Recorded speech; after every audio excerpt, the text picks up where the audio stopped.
अस्सलामु अलैकुम वरहमतुल्लाहि वबरकातुहू। मोहतरम भाइयों, बुज़ुर्गों, दोस्तों, आज हम आपको एक ऐसे गांव में लेकर चलेंगे जिसे देखकर आपको मदीने की याद ताज़ा हो जाएगी। और ये गांव पड़ोस के मुल्क का एक गांव है। गांव ऐसा है कि पूरे के पूरे गांव के 100% लोग नमाजी है। गांव में कोई भी बेनमाजी नहीं है, चाहे वो मर्द हो या घरों में रहने वाली माँ बहनें हों। पूरे गांव में बीड़ी, सिगरेट, तंबाकू, गुटखे की कोई दुकान नहीं है और पूरे गांव में एक आदमी भी इन बुरी आदतों का शिकार नहीं है। यानी पूरे गांव में कोई भी इंसान आपको ऐसा नहीं मिलेगा जो बीड़ी सिगरेट पीने वाला हो या जो तंबाकू गुटखा खाने वाला हो। पूरे गांव के अंदर जो बहन बेटियों के शादियों का सिस्टम है और निज़ाम है वो ऐसे बनाया हुआ है कि गांव की कोई भी बहन बेटी वो बालिगा हो जाती है तो फ़ौरन उसके निकाह के लिए रिश्ते का इंतज़ाम हो जाता है। ऐसे ही गांव में कोई बेवा, कोई मुतल्लका ऐसी नहीं है जिसके निकाह का इंतज़ाम ना किया गया हो या जो बेसहारा हो।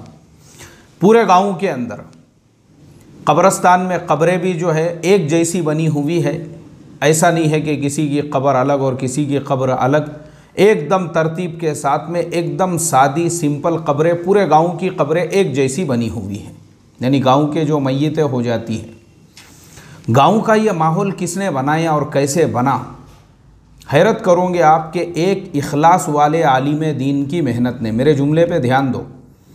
एक तो पेट भरने वाले उलामा भी होते हैं जो नींबू हरी मिर्ची के नाम पर कौम को गुमराह करते रहते हैं, या फिर बहुत से चंदा करने वाले भी होते हैं जिनका मकसद ही होता है अपना पेट भरना, अपनी पोजीशन बनाना, अपने आप को डेवलप करना। एक तो उस टाइप के भी लोग होते हैं और दूसरे इखलास वाले भी होते हैं जिनके बारे में मैं अभी आपको हदीस सुनाता हूँ।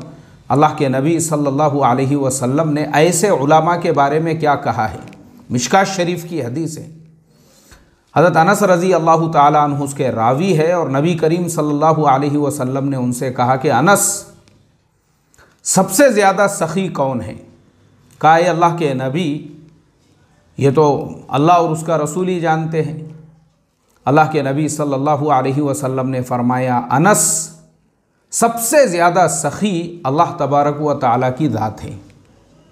उसके बाद में मैं, अल्लाह का नबी, और फिर मेरे बाद मेरी उम्मत का वो शख्स जिसने इल्म को सीखा और फिर उसके ज़रिए से इल्म को फैलाया उसके बाद, और उस इल्म के ज़रिए से उसने वो पूरे का पूरे इलाके को अपने लिए काम का और मेहनत का मैदान बनाया, पूरे इलाके को। और उस इलाके में उसने मेहनतें की और लोगों के अंदर दीन के इल्म को आम करता रहा। इसी हालत में उसकी मौत आ गई। कल क़यामत के दिन ऐसा जो आलिम दीन होगा वो ख़ुद अपनी जगह पर एक पूरी का पूरी उम्मत होगा। यानी वो जब चलेगा तो पूरी का पूरी एक कौम उसके साथ में चलेंगी। वो कौम कौन होंगी? वो कौम वो होगी जिसको इसके ज़रिए से जो है हिदायत मिल गई थी। वो पूरा इलाका जो इसकी वजह से सैराब हो गया था, वो सारे लोग इसके पीछे चलेंगे। इसकी एक और मोटी मैं आपको मिसाल देता हूँ। जैसे हज़रत मौलाना इलियास साहब रहमतुल्लाह अलैह एक ऐसा पौधा लगा के चले गए। आज उनके पौधे के ज़रिए से लाखों लोगों की ज़िंदगियों के अंदर इनकलाब आ गया, लाखों लोग अल्लाह से जुड़ गए, लाखों लोगों की ज़िंदगियों के अंदर। तो एक ऐसा आलिम दीन जैसे मौलाना इलियास साहब रहमतुल्लाह अलैह की मैंने आपको मिसाल दिया हूँ, वो ख़ुद अकेले नहीं जाएंगे बल्कि उनके पीछे पूरी का पूरी एक उम्मत होंगी, पूरी का पूरी एक कौम होंगी। ये एक मुखलिस आलिम दीन के बारे में फरमाया। और ऐसे ही एक इखलास वाले आलिम दीन ने उस बस्ती के अंदर, उस गाँव के अंदर उसको अपना मेहनत का मैदान बनाया। एक मदरसे का क़ियाम वहाँ पे अमल में आया और वो पूरे इलाके में वो आलिम दीन की मेहनत से और उस मदरसे के क़ियाम की बरकत से इतना खैर फैला कि पूरा का पूरा गांव, आज वो पूरे गांव के अंदर एक भी बेनमाजी नहीं है। उस पूरे गांव में बीड़ी, सिगरेट, गुटखा, तंबाकू खाने वाला एक भी नहीं है। उस गांव की बहन बेटियां घरों के अंदर निकाह के लिए इंतज़ार करते हुए सिसक नहीं रही है। उस गांव के अंदर कोई तलाक़शुदा और कोई बेवा नहीं है। उस गांव में कोई गरीब और मोहताज नहीं है ज़कात मांगने वाला। अल्लाह ने पूरे के पूरे गांव के लोगों को ऐसा उन्होंने सिस्टम बनाया उस गांव के अंदर कि सारे के सारे गांव के घरों में रोज़ाना चूल्हा जले, गांव में कोई मोहताज ना रहे, कोई मिस्कीन ना रहे, सिर्फ एक इखलास वाले आलिम दीन की बरकत से। आज मेरे मोहतरम दोस्तों, अगर हम गौर करेंगे कि इस तरह का निज़ाम हम हमारे अपने गाँवों के अंदर भी, अपने बस्तियों में भी, अपने शहरों में भी बनाना चाहे, आराम से हम बना सकते हैं। अब हमारे यहाँ तो यह हाल है कि बाज़ बस्तियों में, बाज़ शहरों में 4-4, 5-5 मदरसे हैं। लेकिन अफसोस की बात यह है कि वो जो मदारिस है उनके अंदर वो खुलूस आपको नहीं मिलेगा जो इस मदरसे के अंदर आपको नज़र आएगा। अगर उनके अंदर खुलूस होता था तो भले एक ही मदरसा गांव में चल रहा हो, भले 4-4, 5-5 मदरसों की वहाँ पे ज़रूरत ना हो, लेकिन वो उसको टारगेट बना के, मेहनत का मैदान बना के गांव वालों पे, बस्ती वालों पे वैसी खुलूस से अगर मेहनत होती ना, तो आज हमारे गाँवों का भी नक्शा बदल जाता था। ये हमारे लिए अफसोस की बात है, क्योंकि मैं एक और हदीस आपको बता रहा हूँ, और यह हदीस भी इब्ने माजा शरीफ की यह हदीस है, जिसके अंदर अल्लाह के नबी सल्लल्लाहु अलैहि वसल्लम ने उलमा के दूसरे तबके के बारे में फ़रमाया। ये दूसरा तबका कौन है? ये तबका भी आपको आपके बस्तियों में मिल जाएगा। जब इनको चंदे की ज़रूरत पड़ेगी तो फ़ौरन आपके पास पहुँचेंगे, जब इनकी अपनी कोई ज़रूरियात होंगी तो फ़ौरन आपके पास में आएंगे। और होगा ये कि इनके अपने गाँवों में दीन का, इस्लाम का जनाजा निकल रहा होगा, इसको उनसे कोई लेना देना नहीं रहेगा। ऐसा भी तबका है। इसी वजह से आज हमारे यहाँ पर यानी हमारे अपने मुल्क में क्यों आज हमारे यहाँ 4-4, 5-5 मदारिस एक गाँव में होने के बावजूद गाँव का माहौल क्यों नहीं बदल रहा है? सिर्फ़ और सिर्फ इसलिए कि पहले जो बड़ा मदरसा था वो तो खुलूस से काम कर रहा था। अब उसके बाद जो मदारिस कायम हुए हैं वो सिर्फ उसकी ज़िद में, और आपको अक्सर ऐसे मिलेंगे जो उन्हीं मदारिस से निकले हुए हैं। तू कर रहा ना, तेरे को बताता मैं, हम भी कर सकते बेटा। जिद में, टस्सल में, खाली बताने का है कि तू कर रहा ना, हम भी करके बताते तुझे। इस तरीके से, क्योंकि खुलूस ख़त्म हो गया। जहाँ खुलूस रहेगा, खुलूस, ये 90 साल से, यानी जिस बस्ती में, यहाँ पे भी एक मदरसा है और एक आलिम दीन की मेहनत है, लेकिन यहाँ पे खुलूस भरा हुआ है, खुलूस, और वही खुलूस की बरकत है। और आज हम इखलास से खाली हो चुके हैं। आज हमारे अंदर इतना हसद बढ़ चुका है, इतनी जलन बढ़ चुकी है, इतना आपस में एक दूसरे के लिए कीना, कपट और बुग़्ज़ भरा हुआ है कि अगर आप किसी बयान करने वाले के सामने दूसरे बयान करने वाले की तारीफ़ करो ना, आप किसी भी बयान करने वाले के सामने, एक मस्जिद का इमाम है, उसके सामने तुम पड़ोस के मस्जिद के इमाम की ही ज़रा सी तारीफ़ करो कि माशाल्लाह वो मस्जिद के इमाम साहब तो बेहतरीन बयान करते हैं और माशाल्लाह वो तो अच्छी मेहनत करते हैं। वो उसने अगर फ़ौरन उसकी गीबत नहीं शुरू किया तो मुझे बताना। ये हमारा ज़माना है। ये हमारे यहाँ पे कीना, कपट, हसद, जलन, बुग़्ज़ भरा हुआ है कि सामने वाले की टपरी और सामने वाले की दुकान कैसे बंद की जाए, उसको कैसे इमामत से हटाया जाए। हम लगे हुए हैं इन्हीं कामों के अंदर, सिर्फ़ और सिर्फ हसद और जलन की वजह से। इस वजह से आज हमारे बस्तियों में 4 मदरसे हैं तो वो चारों एक दूसरे से बात करने को तैयार नहीं, एक दूसरे की सूरत देखने को तैयार नहीं, और जिससे भी आप जाकर मिलोगे वो फ़ौरन दूसरे वाले की गीबत, चुगलियाँ, बोहतान और उसकी बुराइयाँ शुरू कर देगा, क्योंकि मकसद खुलूस है ही नहीं नीयतों के अंदर। खुलूस अगर होता था तो फिर मेहनत का मैदान बनाते थे, और जैसे ये जनाब पूरे के पूरे गाँव का माहौल उन्होंने बदल के रख दिया। पूरे गाँव का माहौल, पूरे के पूरे गांव का माहौल बदल दिया। पूरे गांव में सिर्फ एक आलिम दीन की मेहनत का नतीजा है वो, जो आज पूरे गांव में 100% माँ बहनें भी और गांव के लोग भी नमाजी है। अल्लाहु अकबर। तो वो जो दूसरी हदीस है, पेट भरू और सिर्फ अपनी दुकान चमकाने वाले, जिनको उलमाए सू कहते हैं, आज मैं आपको वो भी हदीस सुनाता हूँ। हज़रत अब्दुल्ला इब्न मसूद रज़ी अल्लाह ताला अन्हु फरमाते हैं कि अहले इल्म अगर अपने इल्म की हिफाजत करते और उसे उसके अहल लोगों तक पहुंचा देते तो अल्लाह उनको ज़माने का सरदार बना देता। जुमले पे गौर कीजिए, ये भी इब्न माजा शरीफ की हदीस है। हज़रत अब्दुल्ला इब्न मसूद रज़ी अल्लाह ताला अन्हु फरमाते हैं कि जिनके पास में इल्म है, इल्म वो उसके अहल लोगों तक उसको पहुंचा देते, अहल लोगों तक। तो अल्लाह ऐसे लोगों को ज़माने का सरदार बना देता। लेकिन उन पेट भरू उलामा ने अपने इल्म को अहल लोगों तक पहुंचाने की बजाय उसको मालदारों से कुर्ब का ज़रिया बनाया। ये हाजी साहब, वो मालदार साहब, वो सेठ साहब, मैं अपने कड़क इस्तरी वाले कपड़ों के ज़रिए से, अपनी पोजीशन के ज़रिए से, अपनी शेरवानी के ज़रिए से कैसे मैं अपनी डिग्रियों के बलबूते पर ये हाजी साहब का करीबी बन सकता हूँ, वो पार्टी के लीडर साहब का करीबी बन सकता हूँ, वो पैसे वाले साहब का, उनसे मैं कैसे कुर्ब हासिल कर सकता हूँ। उन्होंने अपने इल्म को अहल लोगों पे खर्च करने की बजाय ऐसे लोगों से कुर्ब हासिल करने का ज़रिया बनाया। तो अल्लाह तबारक व तआला ने ऐसे उलामा को बेवज़न कर दिया।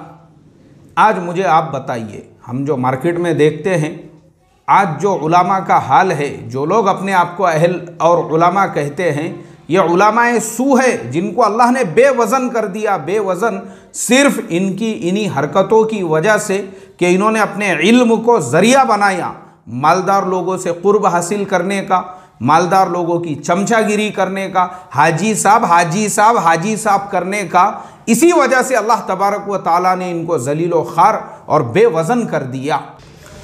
आगे हज़रत अब्दुल्ला इब्न मसूद रज़ी अल्लाह ताला अन्हु फरमाते हैं कि मैंने सुना नबी करीम सल्लल्लाहु अलैहि वसल्लम से कि जो आलिम अपने सारे गमों को अपनी आखिरत का गम बना दे, आखिरत का गम कि मैंने इल्म हासिल किया अल्लाह के लिए, तो अब मेरी जिम्मेदारी बनती है कि मैं उम्मत के ऊपर मेहनत करूं, जैसे हज़रत मौलाना इलियास साहब रहमतुल्लाह अलैह ने किया था। अपनी आखिरत का गम बना ले और आखिरत का गम बना के उम्मत को मेहनत का टारगेट बनाए और मालदारों की, पैसे वालों की, हाजी साहब की ग़ुलामी और एक कप चाय और एक वड़ा पाव और एक बन मस्के को अपना मकसद न बनाकर आखिरत को अपना मकसद बनाएं कि नहीं भाई मुझे तो आखिरत के लिए, क्योंकि ये सरमाया है, ये कौम मेरे लिए सरमाया है, ये उम्मत मेरे लिए, मुझे इनको मेहनत का मैदान बनाना है। तो फरमाया अल्लाह तबारक व ताला उसके सारे गमों को जो उसने अपने सारे गमों को अपनी आखिरत का गम बना लिया, तो फिर अल्लाह तबारक व ताला उसके जो सारे गम हैं, उसकी जो सारी फ़िक्रें हैं, उसको अपने करम से दूर फरमा देते हैं, सारी फ़िक्रों को, सारे गमों को दूर कर देते हैं।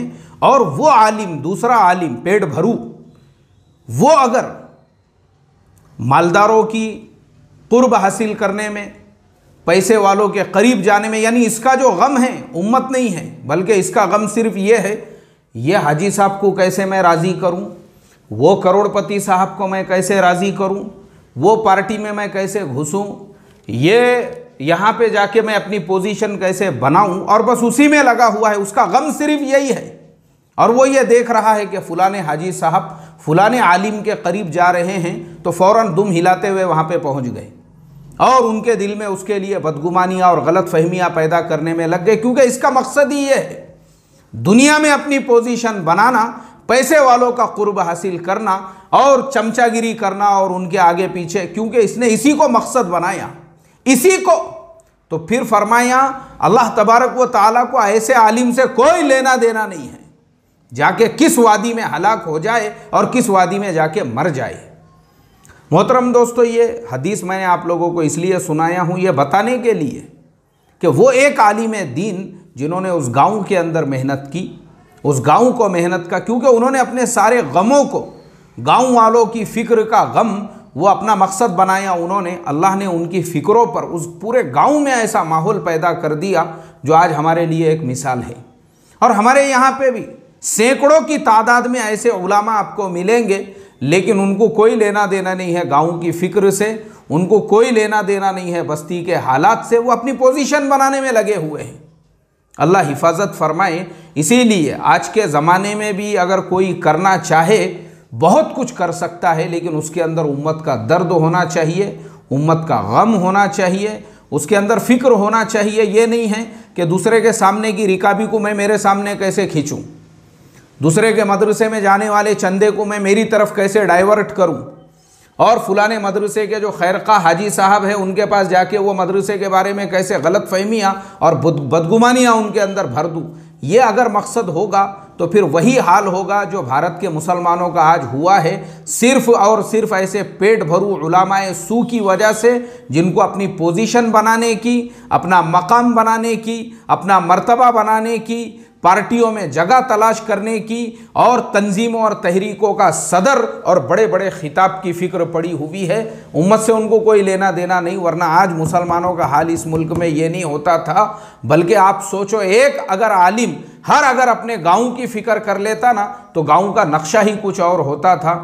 अल्लाह तबारक व तआला उस गाँव के जो आलिम दीन हैं उनको बेहतरीन जज़ाए खैर अता फ़रमाएँ और हर आलिम के अंदर वो दर्द और वो कुढ़न पैदा फरमाए, जैसे हज़रत अब्दुल्लाह इब्न मसूद रज़ी अल्लाह ताला अन्हु ने अल्लाह के नबी सल्लल्लाहु अलैहि वसल्लम की हदीस सुनाई और कहा, जो अल्लाह के नबी ने फरमाया कि सारा गम, उसका सबसे बड़ा गम यही हो, यही उसके दिल का गम हो कि कैसे मैं अपने गाँव का माहौल बदल दूँ, अपने महल्ले का माहौल बदल दूँ, ना कि अपनी पोजीशन, अपनी टपरी, अपने बड़े बड़े जो अलकाब, अल्लाह इससे हमारी हिफाजत फरमाए और अपने इल्म को अल्लाह तबारक व तआला उम्मत के लिए हिदायत, उम्मत में चल फिर कर मेहनत और उम्मत के अंदर तब्दीली के लिए तड़प और लगन का ज़रिया बनाएं, ना कि अपना पेट भरने, ना कि अपनी शेरवानी चमकाने, ना कि अपनी पोजीशन बनाने, ना कि अपनी टपरी चलाने और ना कि दूसरों से कंपटीशन का ज़रिया। अल्लाह हम तमाम को समझ अता फ़रमाए इस इबरतनाक वाक़ये से। अस्सलामु अलैकुम व रहमतुल्लाहि व बरकातुहू।